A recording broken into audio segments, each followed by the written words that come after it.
Life is a winding road, no telling where it goes.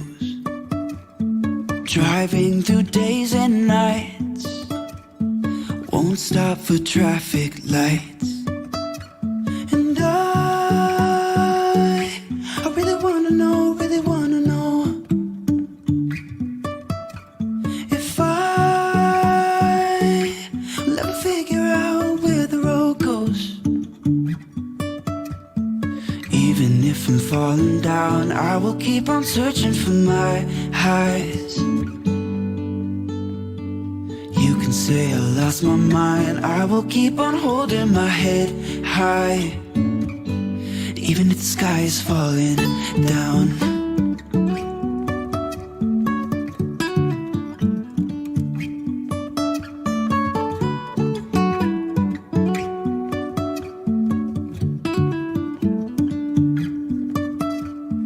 Jumping from cliffs so high, trusting our wings to fly. Sometimes we're crashing down, but we get up and start from the ground. And I really wanna know, if I will ever figure out where the road goes. Even if I'm falling down, I will keep on searching for my highs. You can say I lost my mind, I will keep on holding my head high. Even if the sky is falling down, even if the sky is falling down, yeah. The sky is falling down.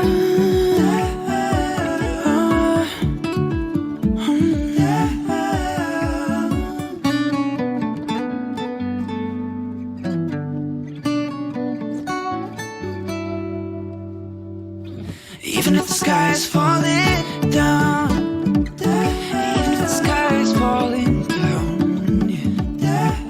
The sky is falling down.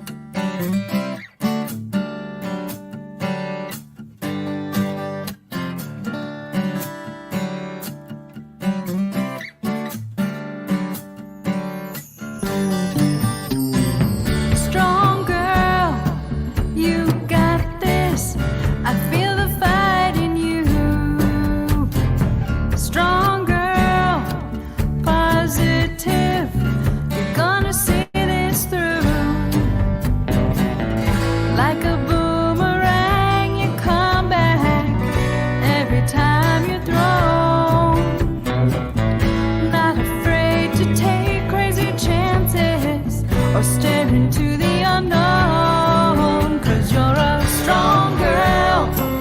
You got this, I feel the fight in you. Strong girl, positive, you're gonna see this through.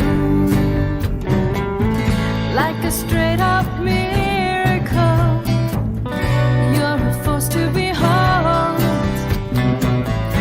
In the face of losing the race, you still go for the goal.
wanna know, really wanna know if I will ever figure out where the road goes. Even if I'm falling down, I will keep on searching for my highs.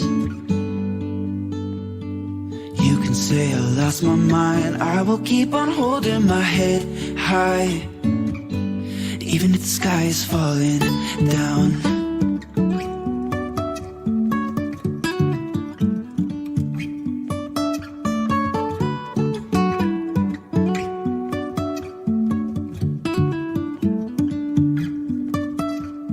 Jumping from cliffs so high, trusting our wings to fly. Sometimes we're crashing down, but we get up and start from the ground. And I really wanna know, really wanna know if I will ever figure out where the road goes. Even if I'm falling down, I will keep on searching for my highs. You can say I lost my mind, I will keep on holding my head high. Even if the sky is falling down, even if the sky is falling down, yeah. The sky is falling down.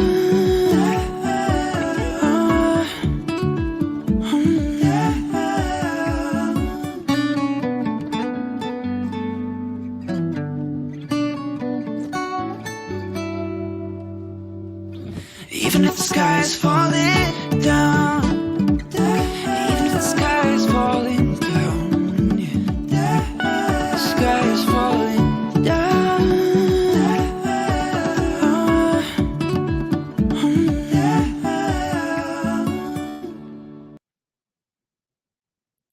Good morning, everyone. Welcome to the Love is Greater Than Fear Spiritual Center. I am Reverend Derek. I am super excited for another Sunday talk and meditation with you. Before we jump in, do us a quick favor. Give us a like, a comment. Make sure you subscribe to our channels to make sure you get all the latest updates about when we are going live and things happening over here at our center.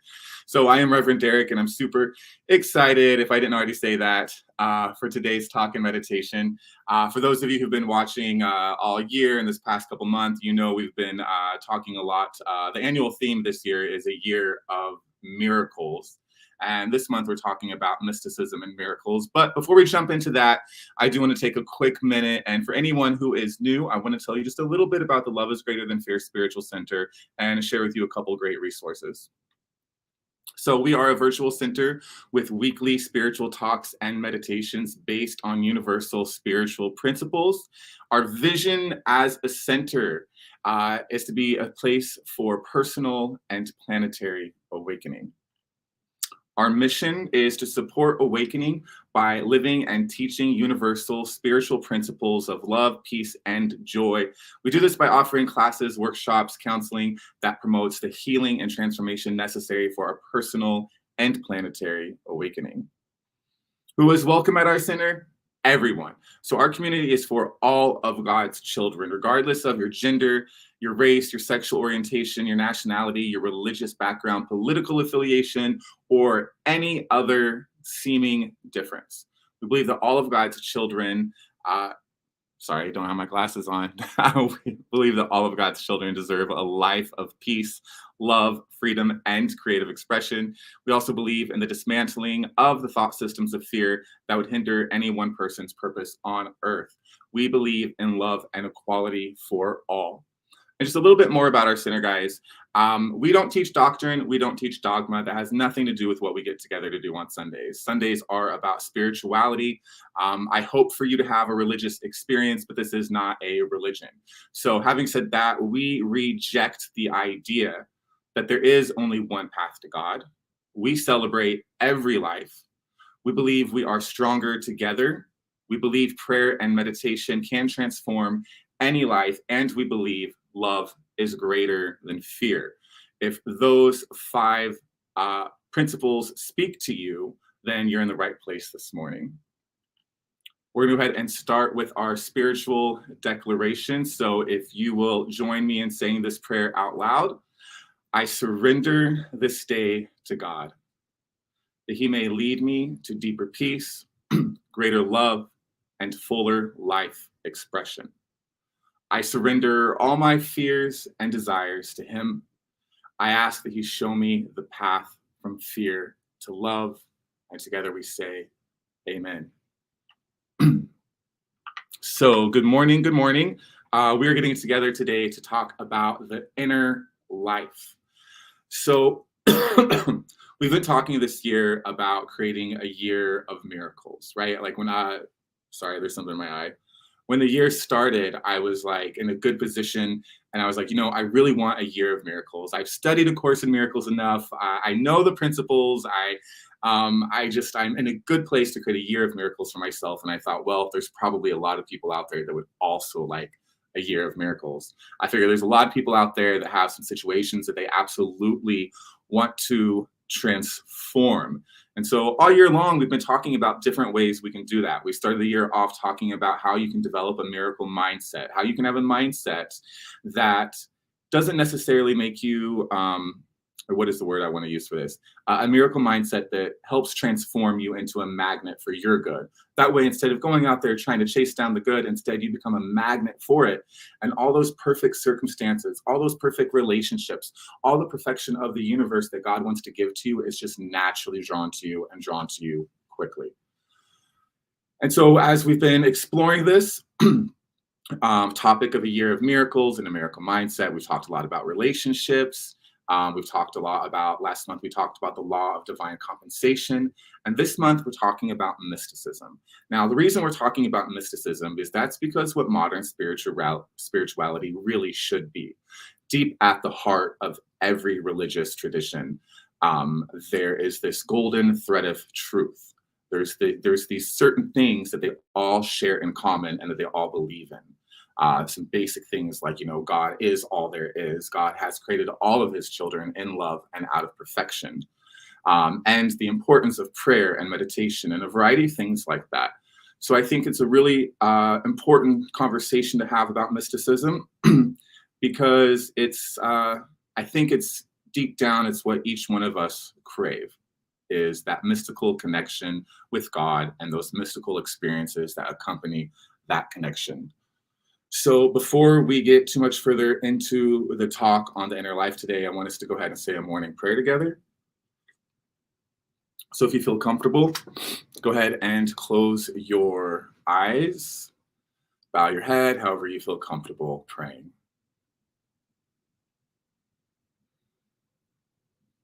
So dear God, we invite you into our minds and hearts this morning. We invite you into all areas of our life, our thinking, our speaking, our behavior. Dear God, we wish to walk with you throughout this thing called life, to feel a connection with you. And so today we ask that you guide, guard, and direct this Sunday talk and meditation, that whatever needs to be said is said, whatever needs to be heard is heard. Whatever aha anyone needs to hear or experience is received. Dear God, we ask for miracles for everyone this morning. And we bless everyone who is watching the Love is Greater Than Fear Spiritual Center, whether they're watching it now live or they're watching it later. We bless and honor them right where they are on their path. On top of that, we're going to take a moment and send our love to everyone who is worshiping God as they understand him to be this morning. So whether they're gathered together in a church, an ashram, a temple, whatever it might be, a living room, a house, online, we bless them. We send them love. I know that all paths, and there are many paths to God, but we believe that they all ultimately will lead back to God, back home, where we realize that love is greater than fear. And we say together, amen. So I'm gonna have a sip of my tea real quick. So today we're talking about the inner life. This is a really important conversation because part of having a mystical life and having mystical experiences is the inner life, is the focus and attention on the inner life. The meaning of spirituality is that I turn away from the things of the physical world and look within to the inner world. You have your external world, you have your inner world.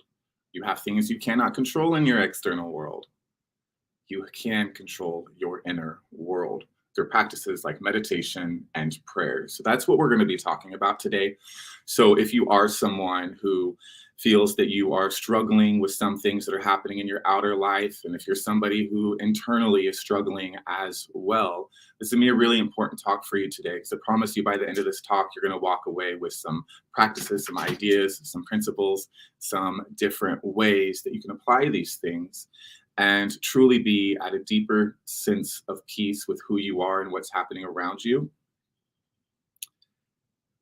Because when you have that deeper peace, when you stand in that position, when you know who you are and why you're here, you quickly become a very powerful magnet for all things that are good, for all things that would truly, truly make you happy, things you're aware of and things you're not aware of. So let's start by talking today about your external life, okay? So we all have our external life. We have things that are happening all around us, right? You have your body and your body issues. You have your household and your household issues. You have your job, you have your vehicle, you have your relationships, your lack of relationships. You have all these external things that are happening all around you. On top of that, you have what's happening right there in your community where you live. You have what is happening global across the country and globally, right? We just all went through a pandemic together. Now, these are all the external things that are happening, and all of these things affect us. You know, what's happening in Ukraine right now, what's happening to the Muslims in China right now, things that are happening at the border, all of that impacts us whether or not we are aware of it, because at the end of the day, we are all one, right? Imagine that we are all cells in the body of God. And if there's a war happening or a cancer in one part of the body of God, it will over time affect everyone and everything. So this is pretty important stuff that's happening all around us, these external things. Whether it's like a situation with your job or whether it's, like I said, things that are happening in Ukraine. These are all external things that are happening all around us and things that we don't have a lot of control over. Now, one of the challenges with our external life is that we have a tendency to identify with those externals, right? If you're going through, I saw a meme and it's like, you are not fat, you have fat, right? There's this trick in the mind where we identify with physical things and external things that have really no bearing on the truth of who we are, which we'll get to in just a moment. I was recently in San Francisco last weekend, and I hadn't been in a few years, and it was really heartbreaking how many homeless people I saw. Saw so many of them. Where I live here in Scottsdale, I don't see a lot of that. So it was really a heartbreaking and eye-opening to see these people without homes. Many of them very obviously unwell mentally and emotionally, and their physical health as well. It was really sad to see. And I kept thinking, wow, look at all these homeless people. And then I saw a billboard that said, homelessness is not an identity, it is an experience. And I thought that was so powerful, because that's not just true of homeless people. That is true for all of our external life and all of the physical things that are associated with who we think we are. That it's really important to clarify and to make a distinction between your experience and your identity. So, you could be a person who maybe you're unemployed, or maybe you're struggling with work or having challenges with your health. It's so easy to fall into identifying as those things. I am a salesperson. I am this tall. I weigh this much. And I have, and I have this past, and I have this trauma, and I have this pain. And the way we identify and say that is who we are is what leads to so much pain and suffering in our lives. Because at the end of the day, if you believe that you are your body, then you can't help but go through life afraid. Course in Miracles tells us that disease comes from the over-identification with our body and not identifying with our soul. But that is what causes disease and illness. And I think that's really powerful. It goes on to say that the reason that causes disease and sickness is because our bodies were not meant to bear the weight of us identifying with it. It's meant to be treated like a suit of clothing. You happen to be in this body right here, right now, having the experience you're having right here, right now. But that is not who you are. These are all physical circumstances. So whatever is going on with your life, if you identify with your appearances, if you're identifying with your failures, if you're identifying with your successes, if you're identifying with your gender, your sexual orientation, your race, your religion, these are all things that you have experiences of and that you are experiencing. You might be experiencing life right now as a woman, and that's how you're experiencing life. But deep down, your soul is neither man nor woman. It's neither Democratic or Republican. It's neither Christian or Muslim. It's none of those things. Those are just external things. Those are just things that are happening all around us. And it's really important that we not identify with that stuff. For example, when we do something wrong or we make a mistake in life, there's a big difference between saying, wow, I made a mistake, and I am a mistake. Those are two different things. Your soul would have you say, yeah, I made a mistake right here, right now, but it would never say to you, you are a mistake. That's where the ego comes into play. And your ego is that part of you that is wounded, the part of you that craves and longs for a connection with God.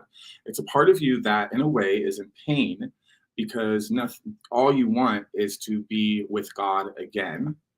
And to be with God again means to think, speak, and act in a way that is congruent with the will of God meaning the ways of love. We crave that. We want that. We want that mystical connection. We want that mystical experience of being with God. Now, the challenge here, again, is that what we're talking about right now and all of these issues that you may or may not be going through, but whatever's happening in your life, these are external and these are physical things that we really have, not a lot of power to control. But beneath that is the interior world, is the inner world. If you've never read the book by St. Teresa of Avila called Interior Castle, I really recommend that book. She talks about how our soul is like this castle that exists within us. And within this castle are many rooms. And within all of these rooms are just different facets of your personality. There might be a room where you hold your thoughts about money. There's a room where you hold your thoughts about relationships. There's all these different rooms about past experiences and your thoughts and attitudes about a variety of different things. Now, your inner world, you do have control over. One of my favorite movies is that Kate Blanchett films, the Elizabeth ones. And in the second film, Elizabeth Golden Age, I think it's called, she is in the court and she is an ambassador of Spain or the King of Spain, the ambassador of Spain, something like that, is there in the court. And they're arguing with her and they're belittling her. And, and she's a feisty redhead. She says to this guy, there in this heated moment, there is a hurricane in me that will strip Spain bare if you dare to try me. And I remember the first time I saw that, just thinking how powerful that is. She says, there's a hurricane inside of me. Now, your inner world is very much like weather. Today, you could have a hurricane of anger in you. You could have a thunderstorm of sadness. You could have all kinds of mental and emotional anguish going on within you today. Now, you don't have control over the job market. You don't have control necessarily over, disease and just so many different things you don't have a lot of control over. But this weather that is happening within you, you absolutely have control over. So you get to choose every day when you wake up. What is my inner life going to be like? What is going to go on within me today? Am I going to relax and stand in peace and in power? Or am I going to let the things of the physical world just sweep over me and get me feeling jealous or get me feeling competitive, make me feel weak, depressed, anxious? And here's the thing about the physical world. There will always be reasons to be anxious, depressed, and worried. Those things will always exist, right? Until the day that there is nothing bad going on in the world and everyone has a home and all the children have food and your life is flowing perfectly. Until that day, you can't control the external things, but you can control your inner life.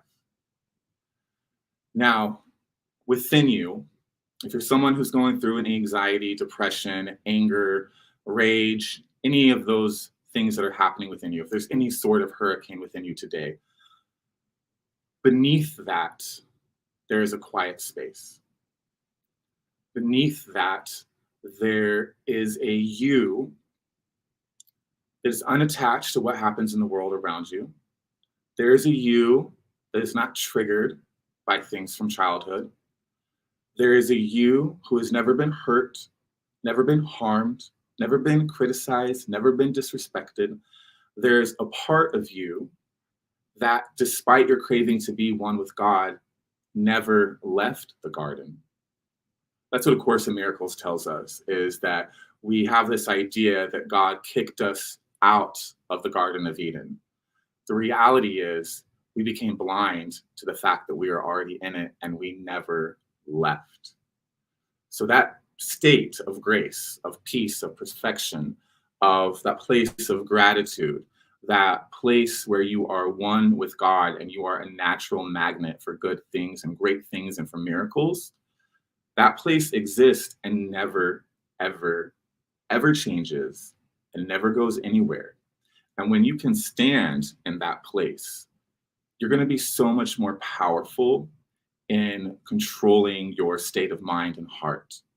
And when you can control your state of mind and heart, when you can be at peace, and remember, and being at peace requires remembering who you are and why you are here. So that's what A Course in Miracles reminds us. So who are we? We are the children of God. Why are we here? We are here to love. So if you go into any situation without that in mind and heart, you are setting yourself up for failure. You're setting yourself up to have the ego run the show. If you show up to situations and your inner thoughts are, I need to get this, I need to get that, when your thoughts are along the thoughts of fear and separation from your brothers, you can't have access to that wisdom that is saying, go here, say this, the money's over here, the job's right here, the man's over there, the health solution's right here. You can't hear all of that when your internal world is also just as messed up as your external world, right? And the external world is always going to be messed up and always have its messed up things. So what you can do is focus on what's going on within you. Now, I do not suggest in any way, in no way am I suggesting that you ignore any mental or emotional problems that you have and just spiritually bypass them. Those things are there that are there. At some point, you might need counseling, you might need therapy, you might need a conversation with a friend. Some of those things might be easily fixed with a prayer, whatever it might be. We don't want to, there's a difference between denial and transcendence. What we want to do with those storms within us is we want to transcend them.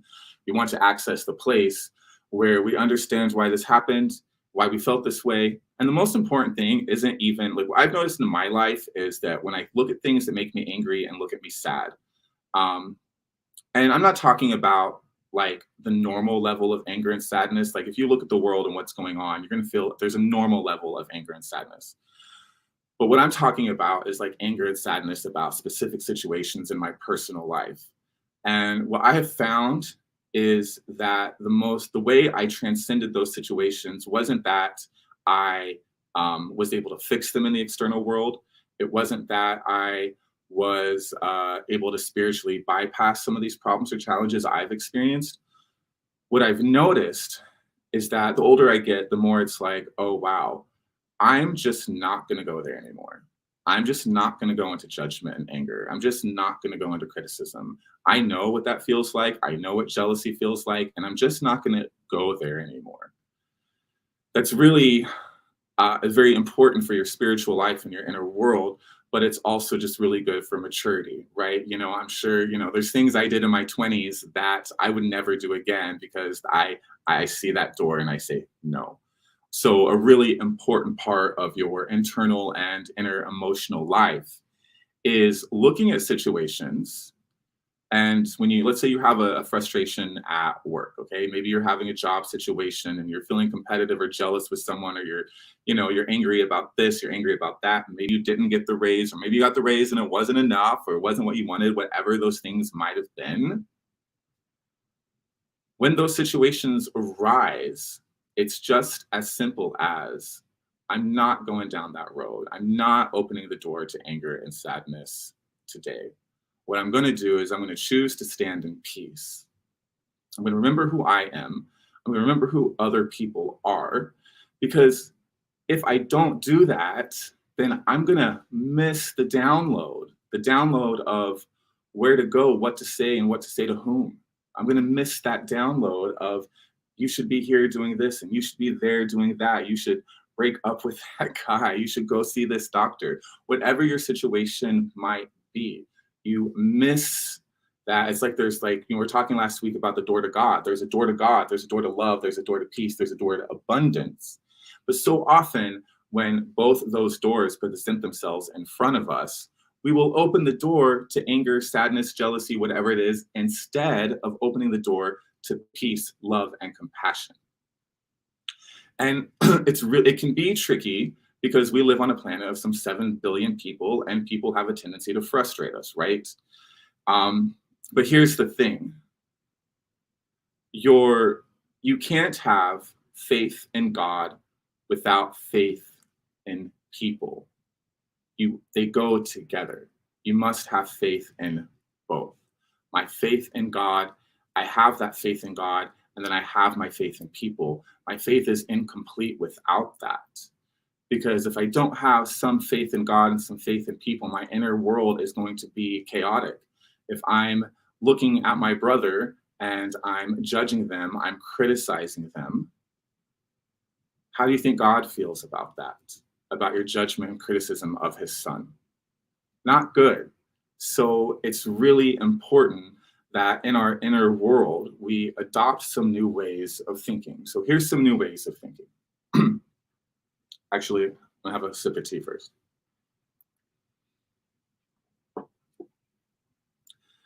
The way you want to start to take control of your inner world is by adopting a meditation and prayer practice, okay? Now, meditation and prayer aren't just something you do once in the morning and then you go into the day. And it's not something you just do later in the evening and then go to bed. True meditation and prayer is a 24/7 exercise, right? So, because I've been this person where I got up and I meditated for 20 minutes and then I went into the world and was pissed. I've done that. That's not mysticism. That's not walking with God. That's not thinking, speaking, and acting from a place of love. That's not the principles that we're talking about. So the way to live is 24/7 to the best of your ability, right? You're not going to be perfect at this. I don't know if anyone is, but you can be perfect in your practice of it. Is in any situation, dear God, I accept things I cannot change. I know I cannot change this external world. Dear God, what I do have control over is how I feel inside. I have control over my thoughts, my actions, my words, dear God. I can choose to be unattached from what is happening all around me, and focus on what I can change. And that is how I feel on the inside. The love I have for myself, the love I have for others. I have the ability to choose love in situations and not choose to open a door of fear, a door of anger. Dear God, I relax into the truth of who I am. I remember that I am a child of God, and I remember that as a child of God, my sole purpose here is to be a miracle worker and to be a place of love, peace, joy, perfection. And then when we're struggling to do this, that is when we ask God to help us. So, dear God, help me. I am feeling anxious about things that are happening in my body. I'm feeling anxious about things that are happening in the external world, my job, my health conditions, my relationships, my lack of relationships, whatever it might be. Dear God, help me. I need a miracle. When you can walk through life that way, that's how you become a magnet for good. And this stuff isn't hard. What's hard is our resistance to it. I mean, I can tell you so many times you get to a place in your spiritual life where you're so conscious of the decision you're about to make. I mean, there's been so many times where it's like, yeah, I could go through the door of anger right now, or I could go to the door of love, and I'm going to the door of anger right now. The consciousness, an awareness of what it is I'm doing. Early on in spirituality, or early on in life in general, it's hard. It can be hard to even know that choice has presented itself because we're just so reactive to things around us. Now, when you start to live life this way, and thinking, speaking, and acting to the best of your ability from a place of love and from a place of peace and also from a place of like emptiness where if you're very full of yourself and very full of expectations and ideas and thoughts about life, and you're very full of emotions, that doesn't leave a place for God to enter.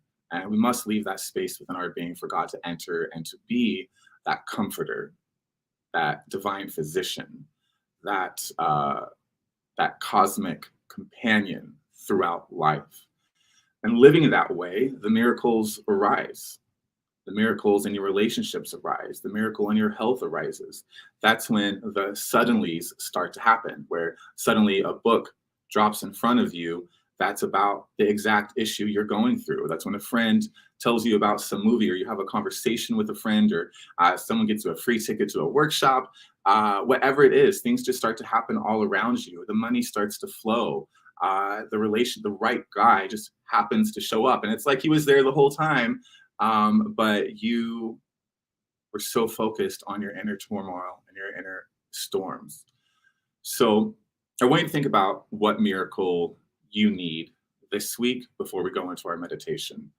So what miracle do you need? Is it your health? Is it your relationships? Is it anxiety? Is it depression?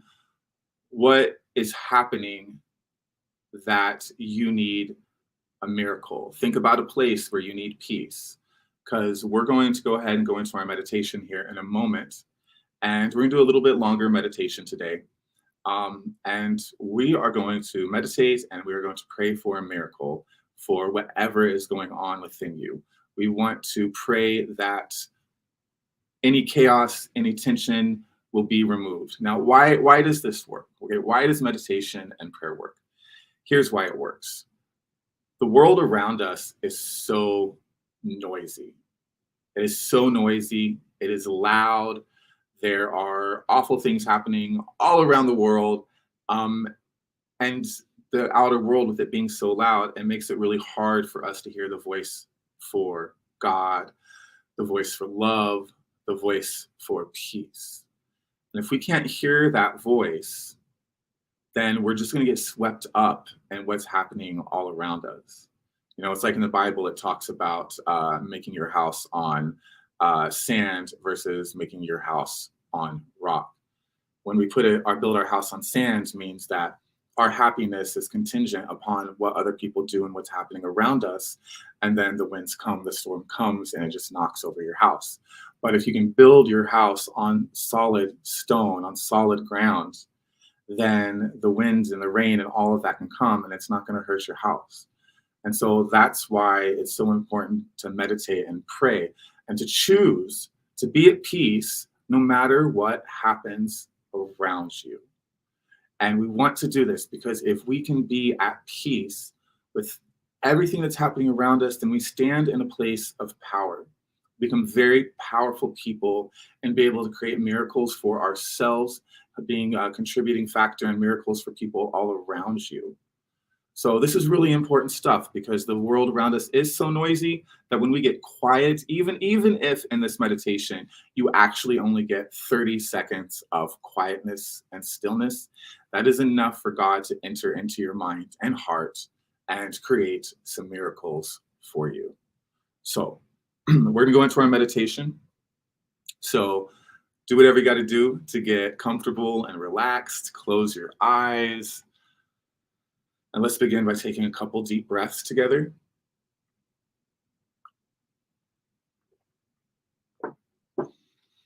In through the nose, out through the mouth.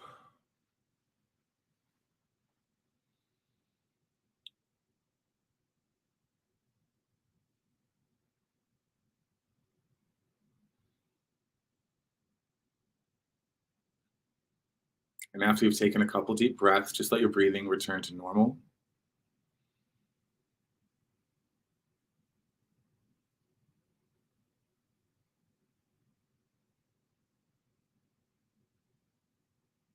We just feel our bodies begin to relax.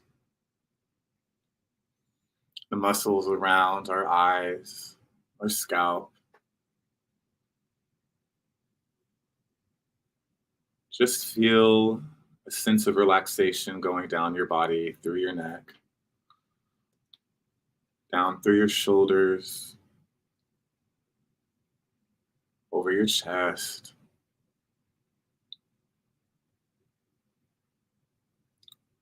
down through your arms, relaxing your belly, down through your legs and knees. Feel that relaxation extend out through your toes and your fingertips.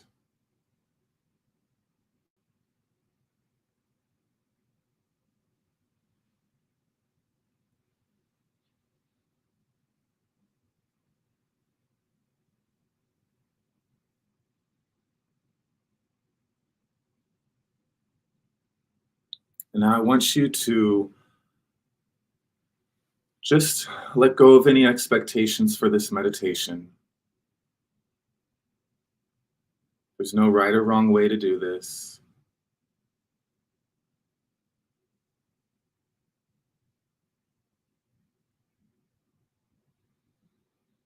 Keeping our attention on our breathing.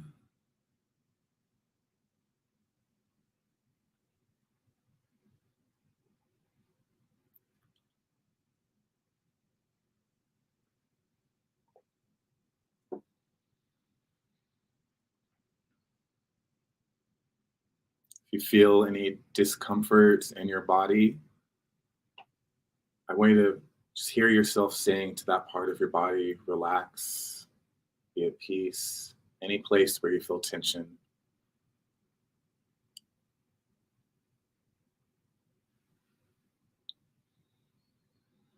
And there's no judgment or criticism during this meditation. No expectations to stop thinking or be perfectly still. We just want to bring our attention to our breathing.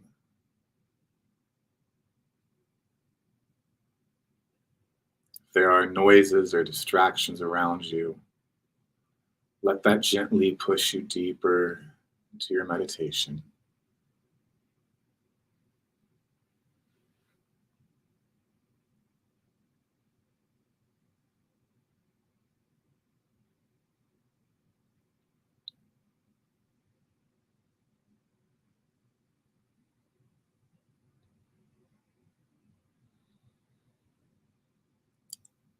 And I invite you to now let yourself drop your attention from your breathing down to your heart. Just bring your awareness to your heart. If it helps, you can put your hand on your heart. You can imagine that your breath is entering through your heart and exiting through your heart. As you bring your attention down to your heart, you should feel even more relaxed.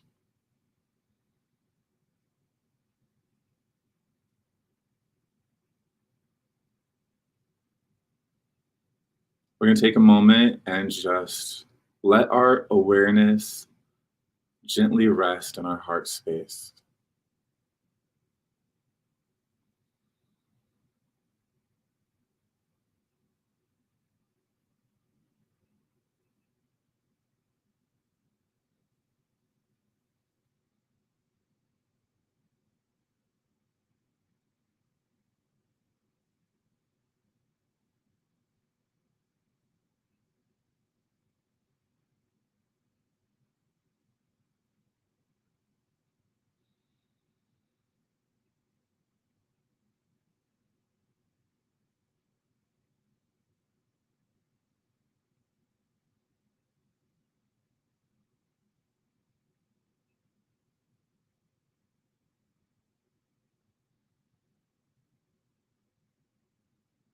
Just keeping our attention right here.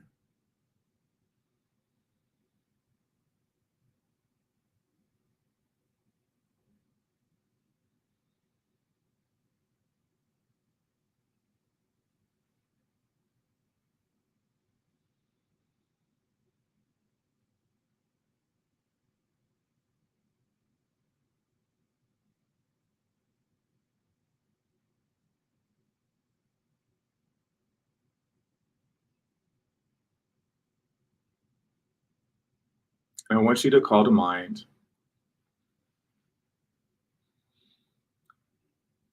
whatever place you're not at peace, whatever that thing is you've been thinking about throughout the conversation today, whatever is up for you, any place where you are not at peace. Doesn't matter what it is, what the situation is. Just call it to mind, call it to heart.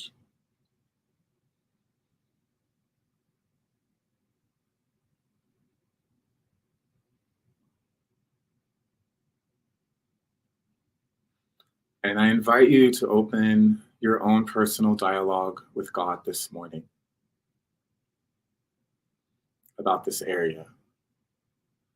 You could say something as simple as, "Dear God, I am frustrated with this situation. I am angry at this person. Dear God, I am overwhelmed. I am anxious." I want you to just take a moment and let God know, let the universe know, whatever you call that power, what is on your mind and heart about this situation. And we want to be very honest with God about this. Do not try to sugarcoat this. Do not try to bypass it. Tell God in your mind exactly how you feel about whatever this issue is. Take a minute to do that now.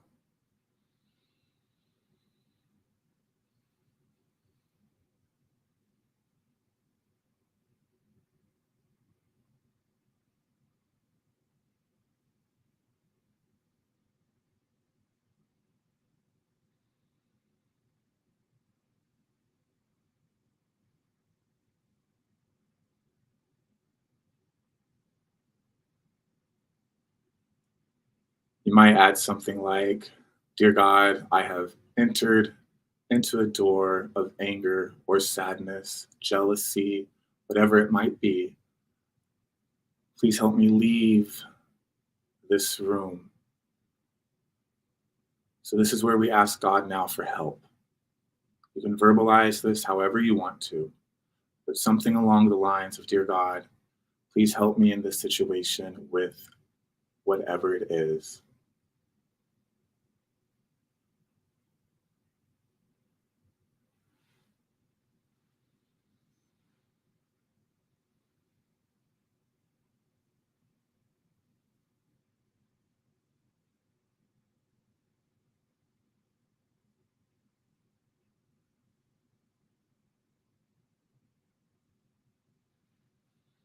And now we've told God what's going on. We've asked God for help.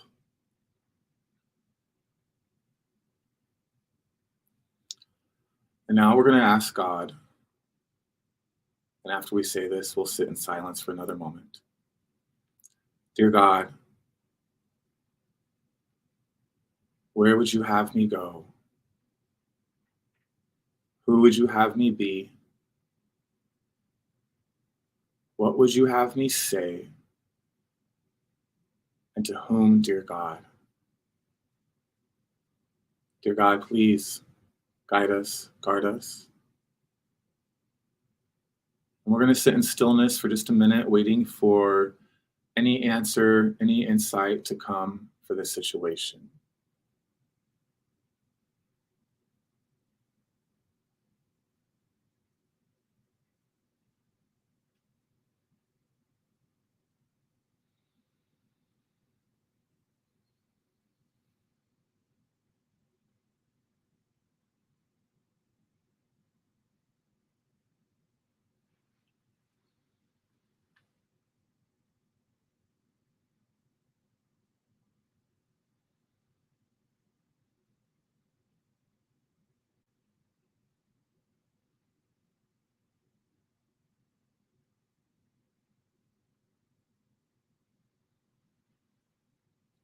Now, if an answer has not appeared, one will arrive later.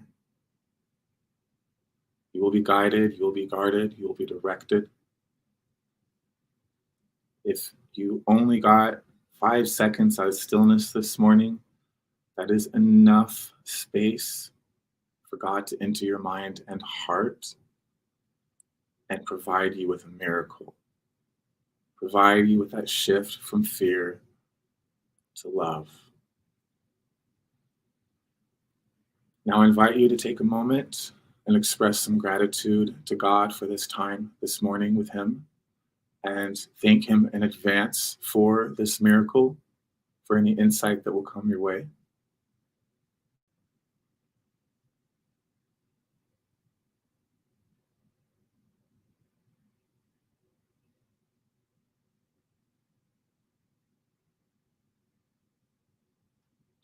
Dear God, we thank you, and we say together, Amen.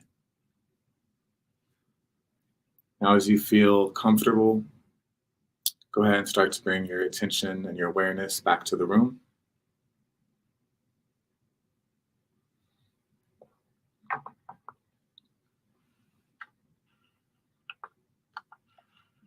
And when you feel comfortable, go ahead and open your eyes.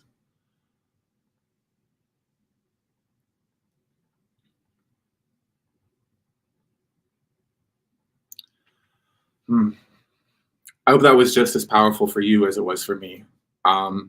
Ever since I started living my life with these kind of practices, cultivating an inner dialogue with God.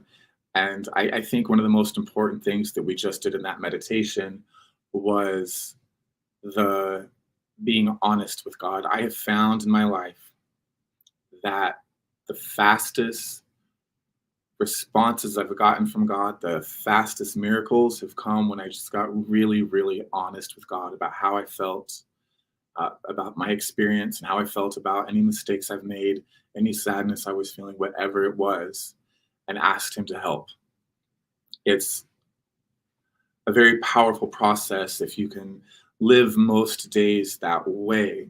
What you're going to find is that life just gets a lot easier, and you cultivate this stillness within you. It's not so much that you cultivate it, but you remove the layers of fear so that that stillness within you can truly stand powerfully and truly magnetize you, so that whatever thoughts would contribute to your peace and anything in the physical world that would also contribute to your peace, they just begin to show up like that. That's how we get to hear of miracles. So before we go, I do just have a couple things I want to share. If you are looking for, is this the right slide? Yes. Okay. So if you are looking for next steps on your spiritual path, remember we've got our Accessing Inner Wisdom counseling sessions over on our website. And we've also got our Spiritual Awakening and Healing the Inner Child classes. The Accessing Inner Wisdom is $75. The spiritual 8-week programs are $250. Nobody is turned away for inability to pay. I also want to take a moment and talk to you guys about our fundraiser for our nonprofit status. So we are at $661 we've raised towards our $1,100 goal. Guys, I just want to take a moment and just say thank you so much. Every donation, whether it was $5 or $50 or $100, whatever the donation was, I'm so grateful for it. The center is so grateful because that contribution is helping us to get our nonprofit status. Nonprofit status is really important because it's going to give people the opportunity who make donations to write that off on their taxes, but it's also going to make it so that we can move forward with the center. I've got some ideas and some plans for having a physical in-person events at some point, and this is just the natural next step for being able to do that. If you do feel that this service today has been of a service to you, and also if you feel so called that you want to make a donation towards the future of this center, you can donate to our GoFundMe. That is linked to the top of my personal Facebook page and also at the top of the page, Facebook page for the Love is Greater Than Fear Spiritual Center. So you can make a donation there. Look, if you donate $1 is amazing and we appreciate it. Any donations, we're so grateful for. Now, we are going to, I feel like I forgot something. There's a slide missing this morning for the prayer ministry. So if you do want to make a prayer request, what happens with that is you'll submit that and I'll pray for you every day for 30 days. It's a powerful thing. I can't tell you how many times I dropped my name in a prayer ministry somewhere and got a miracle within a couple days, couple weeks. So please take advantage of the prayer ministry. So we're going to close out with our spiritual declaration. So say out loud with me, I surrender this day to God, that he may lead me to deeper peace, greater love, and fuller life expression. I surrender all my fears and desires to him. I ask that he show me the path from fear to love. So I believe and amen. I believe if you just said that, guys, you just opened a door for God to come in more deeply into your heart and mind and create some inner peace and outer miracles for you. So the reason I didn't have that slide is because this is the wrong deck of slides. So we will be back next Sunday for a new talk. We're going to continue our conversation on mysticism and miracles. So we've got a very powerful talk prepared for you next Sunday at 10 a.m. Remember, guys, like, comment, subscribe, share, do all that social media stuff. You don't know. There could be somebody on your timeline today who's really going through something. And if you share this might be exactly the message that they need to hear. So definitely like, comment, subscribe, share, do all of that great stuff. I will see you guys next Sunday. And until then, love one another. Bye, guys.